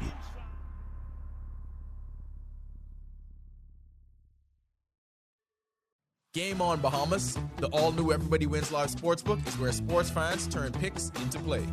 From football to basketball and everything in between, we've got the odds that move with the game. It's fast, it's fun, it's built for players who know their stuff. So grab your picks, lock in your parlay, and feel the win with Everybody Wins Live Sportsbook. Some fans watch, real fans play. Everybody Wins Live Sportsbook turns every match, every shot, every score into your moment. The better you know the game, the better you play. Now with smarter features and a bigger experience, Everybody Wins Live Sportsbook, built for players who live the game. The secret is out. The all-new Everybody Wins Live Sportsbook is here, and it's what you've been waiting on. The action never stops. Live odds, live bets, live excitement. The biggest sportsbook is waiting on you. Your team, your moment, your win. Everybody Wins Live Sportsbook, built for players. You know the game. You live for the rivalries, the buzzer beaters, the Hail Marys. At Everybody Wins Live Sportsbook, we're built for that energy because we're built for players. Better odds, faster action, smarter bets. Visit everybodywinslive.com or drop into an EWL location and feel the difference. Everybody Wins Live Sportsbook, built for players. Welcome back to the Accredited, powered by 10th year seniors here on Guardian Radio 96.9. I'm Ronaldo, and I just realized they may not have to have coaches. They probably would just have to call it themselves, like street ball. They got all them coaches playing. I'm John Mark, and someone going to jail then. I feel like someone going to jail anyway. Like, no, they go in. This isn't the most ridiculous way to decide an election, by the way. I mean, I feel like the way some of the people who vote anyway is kind of ridiculous. So this may be a better measurement system than that. And I hope it comes down to this, by the way. I mean, it'd be cool. The idea's out there. Okay, just like the halftime show, the idea's out there. The idea's out there, whether y'all want to take it and run with it or not. This is the Everybody Wins Live Sportsbook Hour. Log on to Everybody Wins Live Sportsbook and take advantage of all the promotions they have going on right now. There's a weekly NBA and NHL leaderboard, so it's not just about one bet. You can accrue points over the course of the week in those two leagues, and if you are the top bettor amongst that time period, you are eligible to win a prize. Over the weekend, when you're betting on the Big Five, as John knows, I know so much about European soccer now. When you bet on the Big Five, you have a chance to win Match Day Mania. Match Day Mania, you have an opportunity to win $1,000 based on any bet you make across any one of the 5 major leagues. Of course, we had people take advantage of the Super Bowl jackpot. That's another one of the promotions. So stay locked into all of the major sports right now, and Everybody Wins Live is going to provide you opportunities to win big with the biggest and best sports book in the Bahamas. Let's get to the Super Bowl. Dun, dun, dun. Non-Bad Bunny edition. Oh. Feel free to talk about Bad Bunny if you want to. We ain't got no rules to this. Look. What went right what went wrong. What went wrong? We can go what went wrong. Let's first. go what went wrong. Yeah. The MVP. Whoa. Did not expect you to start there. Yeah. All right, let's go. Should have been my boy Jason Myers. The thing is, we spoke about this the other day with the national title game, like Alabama, LSU, and the kicker like scored all the points. The dude broke a record.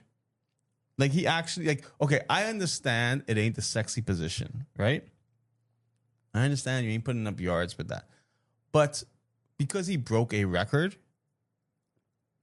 I think that should have given him the MVP consideration. You argued against that when we were at Carifta for the Austin Sealy. Remember when all of them was saying the Jamaican kid broke the record? And you was like, no, it should definitely be Egan. Because y'all didn't. Y'all But Egan then broke a record too. In the relay. But it's still a record. But you argued then that the style points mattered. And I will argue that the way Kenneth Walker controlled that game. He controlled the game. The style points mattered. Let me just put it this way. That holding call was BS. At the end of the game when he had the touchdown. He did. That would have now see if they tacked on the touchdown, then things would have looked better. That would have been a whole different thing. What about and a big part of the Super Bowl and any big game, the storylines matter, right? The first game his dad ever went to. The Seahawks win the Super Bowl and he becomes MVP. I feel like that's a great storyline. So Kenneth Walker's dad has crowd anxiety. So he just never goes to games. Even when he was at Michigan State, never went to games because he don't want to be in crowds of all those people. His agent had to convince his dad, look, this is the one opportunity your son is going to have to play in a game like this. We know how hard it is to get to the Super Bowl. This may never happen again.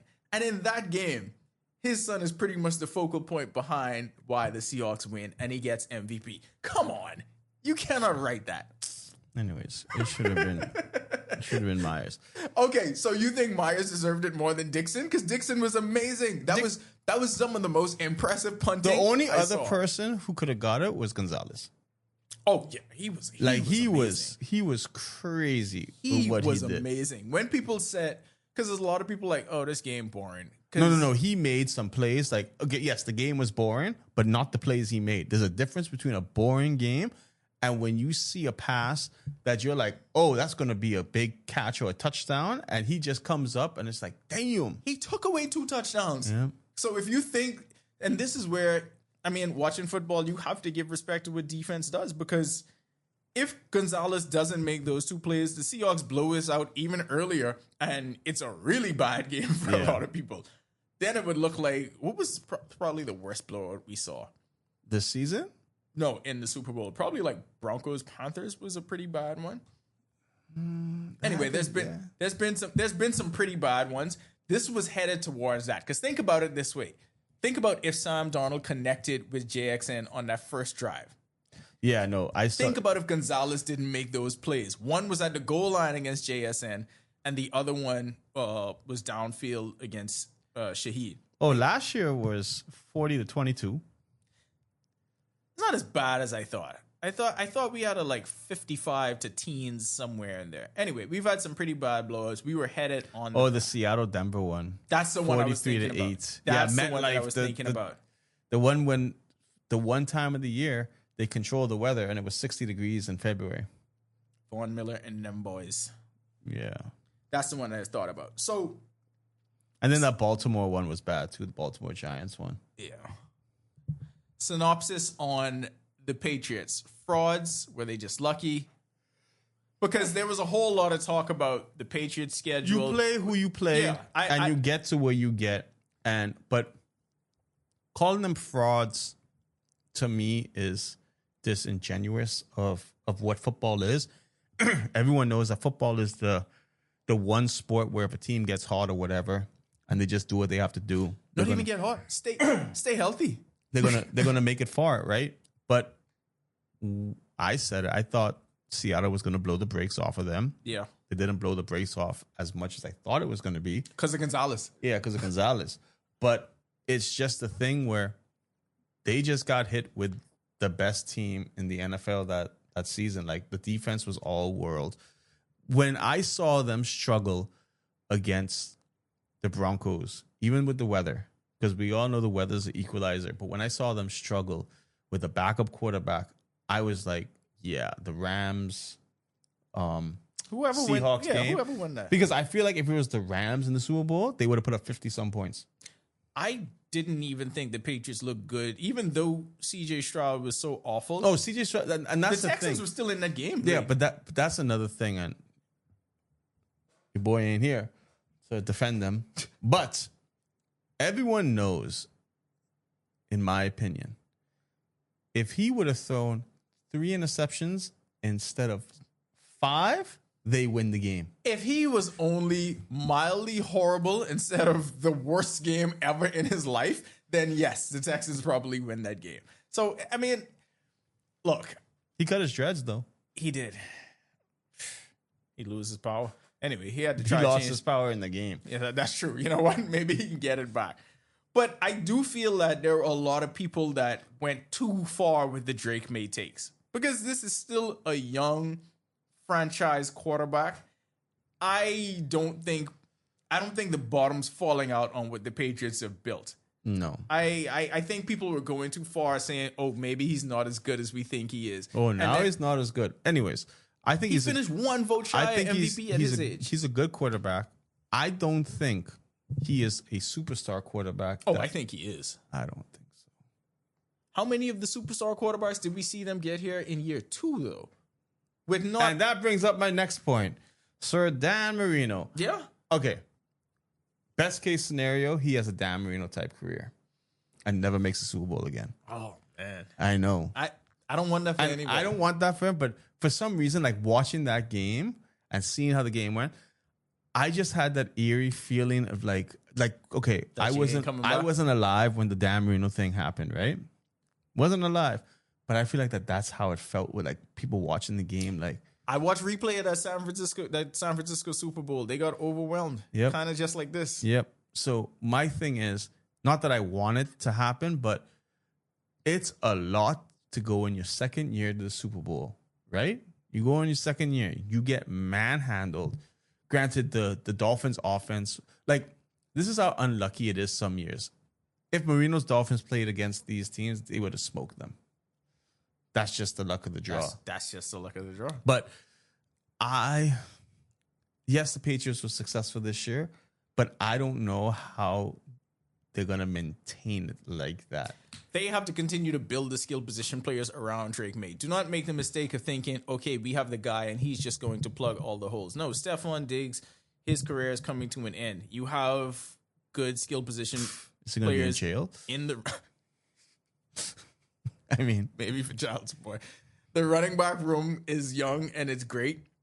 They got to go after a main guy. So you got to go after like one of those AJ Brown types or someone like that. Someone Drake May is going to grow with. I know a wide receiver that's coming off a drastic knee injury that wants a refresh start. You can give us a couple first round picks. I know if he ever won't play in the cold. Boy, his knees got hurt. I know if he won't play. Hey, in the my cold knee was again. hurting in this cold. Well, you know what? You know what? After this Miami experience, he probably don't want to play in warm weather either. But okay, I get all that. Oh, before we get off of what went wrong, my God, it's never a good thing when we learn an offensive lineman's name. No, everybody know the name Will Campbell today.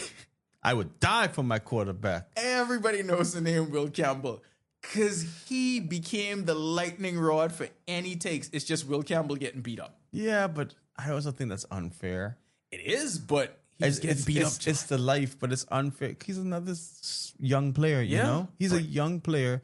Apparently, he has Toronto's T-Rex arms or something. But anyways, that defensive line is next level. Like, that defense was next level. Like, the Dolphins could have done the same performance. This really makes you appreciate the Rams because in 2 games against Seattle, the last 2 games, the Rams put up over 1,200 yards of offense and that could have been a Super Bowl. All of the touchdowns. Yeah. It kind of was. Honestly, we should have saw this coming very early on after that first game. We should have just scrapped all the rest of it and let them play like a best of 5. You want them to die? I mean, over the course of a month, fine, best of 3. Because the last 3 games the best they of played 3, were great. the best of 3 would have worked. Yeah, and decide the Super Bowl like that. You know what's funny? The Sam Darnold redemption arc is actually complete. The hilarious part about that to me is people still don't know how good he is. So like we didn't walk away from this with any satisfaction, saying, you know what? We still talk about the negatives. Yeah, we just talking now. He lose plenty of money though. Sam Darnold? Yeah, them California taxes. That's where you went with that. Yeah, when you brought up Sam Darnold, the only thing is like, so the bonus was $178,000, and because they were there for 8 days and all the games he's played in California, he's paid the state of California like $250,000 in taxes. I did not know that. Yeah, That jock tax is insane. yeah. That's why I feel they should ban Super Bowls from California.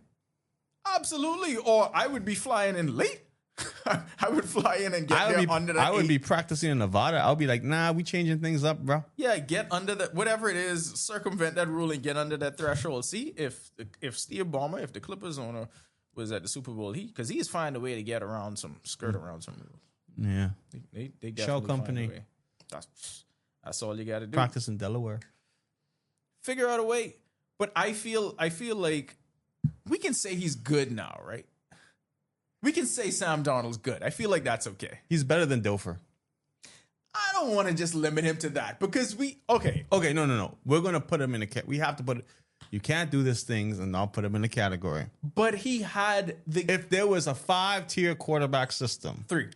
5-tier quarterback system. Patrick Mahomes would be at the top, right? And Tua would be at the bottom. Who's at the top with Mahomes? So now you have Mahomes, Lamar, Josh Allen. That's it. Joe Burrow. I would put Joe Burrow one below. Ooh, okay. I'll put Joe Burrow. So who's on your second tier? Who's with Joe Burrow on your second tier? I got to think of all these quarterbacks. It's only a couple who. So this is the thing. Drake May. Yeah, you can put him. People will put Dak there, but I'll put Dak on the third tier. I'm putting Dak there. I'm putting Dak on the third tier. Yeah. Then you have like I got to see what Jaden Daniels looks like when he comes back. Yeah, Jaden Daniels to me would have been a second. CJ Stroud would have been second. Yeah. But it's just not after this playoff it's run. It's one game. You can't stop believing. No, he had a bad game before that they won. The Steelers game was horrible. Then you put like Jackson Dart in the he's way down in the fourth category, like above Tua type thing because of the potential. I put Sam Darnold on the tier 3 with Dak in there. Yeah, I agree with that. He's a middle tier quarterback. Yeah, you can't because you know what? Although he played the game that they need, he just didn't need to lose the Super Bowl. But when you think about it, against their nemesis, they needed him to be great to win, and he was.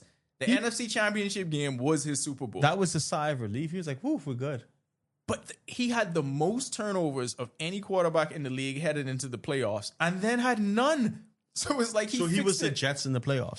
He literally did that. His biggest flaw, the reason why Minnesota was like, no, we could just try this JJ McCarthy thing. He fixed it. JJ McCarthy's in the fourth tier. In the last tier. No, how much is by himself? How much ever? Let's keep it. Let's keep it even oh my God, who's the poster child for throwing interceptions and being terrible? Not before CJ Stroud. Nathan Peterman. Yes. He in the Nathan Peterman tier. All right. So were the Seahawks actually the best team all year and we just didn't notice it until it was too late? No. I think the Rams are pretty damn good too. But they beat them twice. Yeah, I know, but I'm just saying. Yeah. The Rams, I think, even though they beat them twice, one of them was... You and Levitar had a line with this team. Yeah, after the Super Bowl, he was like, I still think the Rams are better. Well, I'm not saying that they're better, but they're right there. I'm saying it's a 50-50 game always. Mm-hmm. Like that's a matchup where you'll get and you'll be like, you know what? I don't know who's going to win this game. Remember, the Seahawks won the game because the running back happened to pick up the ball in the end zone Everything during had a to be 2-point conversion. Yeah. And then they made a 2-point conversion at the end of the game, right? So two things fell their way. But that's football. That's what the Patriots' route was. They just happened to win the games that they had to win. They won their games. But I would say the two best teams in the NFL were the Seahawks and Rams. Yeah. And yes, whoever won the last game out of the Seahawks-Rams would have won the Super Bowl, which was the Seahawks. Because if the Rams would have won that game, I think the Rams would have won the Super Bowl. Yes.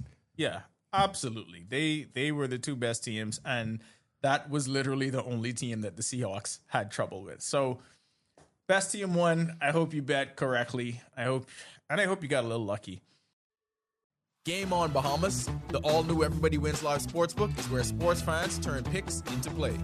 From football to basketball and everything in between, we've got the odds that move with the game. It's fast, it's fun, it's built for players who know their stuff. So grab your picks, lock in your parlay, and feel the win with Everybody Wins Live Sportsbook. Some fans watch. Real fans play. Everybody Wins Live Sportsbook turns every match, every shot, every score into your moment. The better you know the game, the better you play. Now with smarter features and a bigger experience, Everybody Wins Live Sportsbook, built for players who live the game. The secret is out. The all-new Everybody Wins Live Sportsbook is here, and it's what you've been waiting on. The action never stops. Live odds, live bets, live excitement. The biggest sportsbook is waiting on you. Your team, your moment, your win. Everybody Wins Live Sportsbook, built for players. You know the game. You live for the rivalries, the buzzer beaters, the Hail Marys. At Everybody Wins Live Sportsbook, we're built for that energy because we're built for players. Better odds, faster action, smarter bets. Visit everybodywinslive.com or drop into an EWL location and feel the difference. Everybody Wins Live Sportsbook, built for players. All right. I want to shift to some NBA because that's going to have to be the dominant thing when we talk about sports betting in the major American sports now. Trade deadline just passed. We talked last week about a lot that happened with that. Let's talk about some of the biggest winners of the first half of the season so far, because I like to look at this break. The All-Star break is like you get to recap and then you get to look forward ahead. Biggest winners of the first half of the season, one of them for me has to be San Antonio because Wemby is clearly... and Wemby's a cheat code. This comes at the perfect time because he just dropped like 40 and 17 on the Lakers, right? Meanwhile, the Lakers rested everybody. Yeah. But I think now... I mean, people knew for the last 2 years, but almost on a nightly basis, it's like, oh, we really see where this league is about to go. We really see where this is headed, and it's not going to even be close. No. He is... I wish VJ was drafted to the Spurs. We say that every time. That would have been a championship contending team, like, even more now.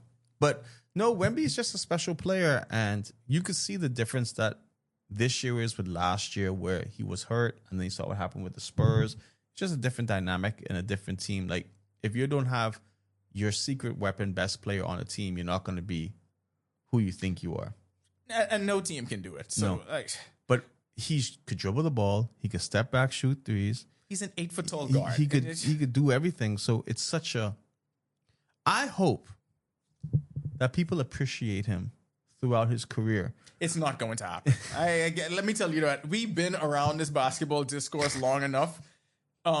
Batman told us everything we need to know about this. You either die a hero or live long enough to see yourself become the villain. It happens. And when is he going to become the villain? Very soon, once they win at least 2 championships. 2? Yeah. I think like next season, regardless of what happens, he's going to be the villain because everyone's going to be like, oh, he's a cheater. Look how tall he is. Why'd he get so tall?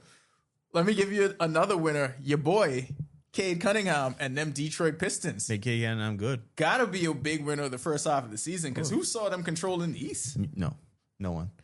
Hey, shout out to Cade Cunningham for showing like you could be a number 1 pick. the plucky underdog story of a 6-7 point guard. A 6-7 point guard where it's like everyone's like saying, is he the guy to do this and that? And then he comes down and shuts them up. That's all I'm saying. Like, I think people don't realize how much pressure it is to be a number 1 overall pick. But then I feel like you're talking about someone else. No, that's our boy. Shout out to DA. Always could stand by him. But he's taken the critics, and Detroit has built a basketball team with talent. Like, no one wants to go to Detroit, so you have to draft well. And you don't want to fight them either. No, you ain't trying to fight them. Clearly.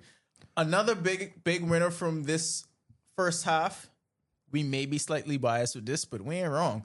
Philadelphia 76ers. Oh, yeah. They found an identity. They found the way moving forward if the Joel Embiid thing doesn't work. And you know what that caused? That caused Joel Embiid to say, hey, I better make sure this works. Man, we have to, like, emphasize how bad Joel looked. It looked like he was about to retire.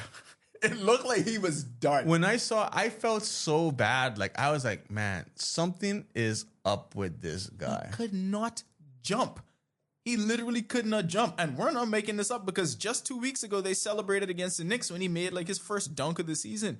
He was grabbing rebounds. He couldn't dunk. He had no lateral movement. He looked even worse after the games on ice and dragging his slides. It looked terrible. But now, Tyrese Maxey's been in the MVP conversation. When Paul George gets back from his 25-game suspension, they're going to be at full strength. And then VJ. You know who else winning? Oh, who else? Well, VJ's always going to win. VJ's always going to win. The Celtics. The Celtics. That was next on my list. The Celtics. Because you lose, I guess, based on he has to be lost considered to your Kobe best lover. player. Yeah. He has to be considered their best player. His resume, yes, Jaylen Brown. Kobe won the never finals went to MVP. the G League to rehab, though. Just saying. Okay, well, I don't know then. I guess he may be done with all the Kobe comparisons.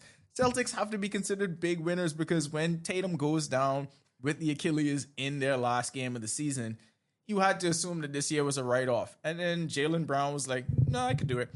And then they find a whole lot of white players that somehow just work well together. And then they get Vucevic at the trade deadline. Another white player. Another one. And then even the black players are named white, like Derek. So they just figure out a way, and they are right behind the Pistons. And we said this last week, but I do hope that Jason Tatum does not try to push this comeback and just wait until next year. Let's talk about some big losers from this first half of the season.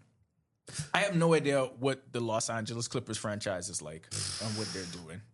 Like, when we talk about the Clippers, like, we've never been wrong with like how terrible the front. Like, if I was the Clippers, I was moving. Yeah. I was getting out of LA. Go to Seattle. I would get to Seattle before a franchise team, a new expansion franchise team, goes to Seattle. No one's going to miss the Clippers. The Obama got it to do it. He could just pick up the ball into a dome and just go. That's the problem. They just built that stupid stadium. That's a big problem. I would go to San Diego. Yeah, go back. Go back. They just got to be done with the Clipper name. There's a stank that's just around Clippers that never seems to be associated with winning. Go anywhere, but you got to change that mascot too. Like, you can't be called the Clippers anymore. Yeah. There's just no escaping that. It's just bad. Brooklyn Nets, what y'all doing? Them, the Bucks. What's Chicago doing? I don't know. There's a whole lot of losers in the trade deadline. I don't know what a lot of these teams are doing. Maybe people taking the roundabout way to try to become Oklahoma City, but y'all don't have Sam Presti to get these draft picks or to draft as well as he does. I don't know what any of them doing. It's a weird time. Chicago got a bunch of guards now. They trotting out 5-guard lineups probably. Well, they signed McClungan. And not to do the dunk contest. So they signed him just for basketball. When they signed him, I said, oh, he's doing the dunk contest. But he said, I ain't doing that no more. I won it 3 times, and I want to be taken as a legitimate basketball player. What'd they find him for? I mean, what'd they sign him for? Make $1 million last year. Okay. Off the dunk contest. Yeah. All right. Let's go to some individual award predictions. Always a fun time. I don't even want to do this to you first, but prediction for Rookie of the Year. BJ Edgecombe. John, he's not going to win. BJ Edgecombe. I don't care. I'm not.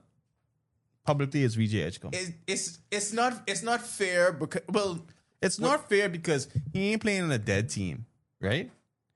So he ain't the primary option on a dead team. I will say this: if they had biggest impact award, because I think he has a bigger impact on a winning team. Could he win Most Improved Player like in his first year?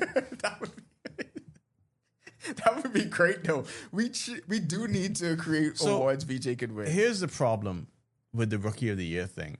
First of all, it should be VJ Edgecombe. It should be. No questions asked. Anyways, but here's the uphill battle that VJ is battling. 1, 2 white people. Not 1.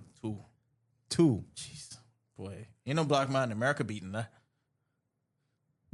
And they playing for dead teams, and they're number 1 options. And he ain't even American. Exactly. It's just so much worse. But yeah, the Mavericks have given everything up. Kyrie, I don't care. I can't remember the last time. for Clay. I can't. Oh, yes. I can't remember the last time Kyrie played. They traded Anthony Davis. So obviously they blowing this whole thing up. Now they just trotting the ball out there and saying, Cooper, go take 50 shots a game and quote unquote develop. So yes, he's going to be able to put up crazy numbers. I remember people messaging me, oh, May Cooper scored 49. I say, yes, he's going to have amazing games, but he don't have to pass the ball to anyone. No one. VJ is literally the fourth option. Fourth option.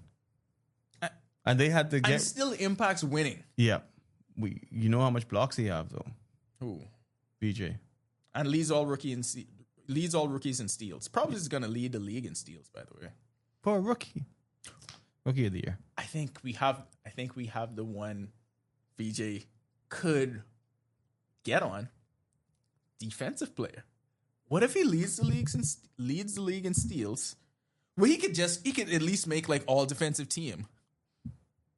He can maybe make third all defensive team. Well, if people keep skipping games, then sure. He'll make an all NBA. He'll make all rookie team. Yeah. Oh yeah. That's a foregone conclusion. There's the award. You know what? We could ask we could make that announcement like now. We could ask him if you think he could win Deep Boy. Sixth Man of the Year. Suggestions for this. I don't even know who's coming off the bench anymore. You know what? You know what's done this though? Positionless basketball? Positionless basketball and load management, because we don't never know who playing or who's considered coming off the bench. Yeah. MVP. We're gonna come back to six man. MVP. MVP right now for me is Cade. Yeah. You've been vocal with the Cade thing. Cade to me is just he's leading the team, and he's just doing so much. And it's Detroit. and it's Detroit. Like, to do something like that in Detroit, you have to be a special player. I mean, it's either between him or Isaiah Stewart who's going to be their team MVP. So we're not going to go with Luka. No, I think it's going to be based on how year. Reality is this, right? How the year finishes. It depends on who's the top two seeds. Reality is this: Jokic should literally be MVP. Yeah, but you know the fatigue is there, but I'll go with Cade. Yeah. Oh, let me update you on some possibilities for six man. Naz Reid right now is the leader when you getting your paperwork straight. Naz Reid, Keldon Johnson from the Spurs, Jaime Haka is with the Heat. Anthony Black with the Magic, but he's been starting a lot of games too, so I don't know how that one's gonna work. But yeah, I could see Naz Reid getting that. He's got it before, but I can see James getting it too. The Heat probably got to finish better. I think Naz Reid could beat him out of that one. But that's an interesting one. MVP for me, yeah. I'm not. Does Jokic meet the threshold though? I don't know. If Jokic, that's the problem. Like we could say what we want to say now, and by tomorrow it could be something completely different. Yeah, if something happens again. Biggest surprise team of the first half of the season. The 76ers. Well, we said it already. We'll say it again. I probably think it's the Pistons. Yeah, no, for sure. Pistons the biggest surprise. That's not even a question. Like, my favorite thing is, so we know Celtics are number 2, right? Which is a surprise team as well. Yeah, they're a surprise. You could go with that, but there's the meme of the Knicks saying third place in the Eastern Conference, celebrating, and then the Celtics are like mad because they're in second place because they have a lot of losses. That's kind of how that one works. I think the Raptors are a surprise team too, though. The Raptors are probably better than people thought. And the Cavs getting James Harden could actually be something that makes a difference in the playoffs. Yeah, I'm interested to see how that works because, as we said last week, he's probably the only player in the NBA to force his way out of like every always single team. Gets literally everything he wants at every possible turn. Shout out to James Harden. Shout out to James Harden, dog. That's how I would like for 10YS, the business, to be run. We always get whatever we want from anybody. And if we can do that, if we can just channel our inner James Harden, then I think there's no limit to where we can get to. No Limit Studios. Does that still exist? No. Master P? When was the last time? Maybe he'll perform at the Super Bowl next. Oh. No, he's definitely not. That'll do it for this weekend here on the Accredited. It's going to be all NBA moving forward. Well, no, P's and C's report. It's almost time for spring training, so you're going to get some baseball mixed into here. But whatever it is, stay locked in with us. We will bring you the best in local and international sports every weekend right here on Guardian Radio 96.9.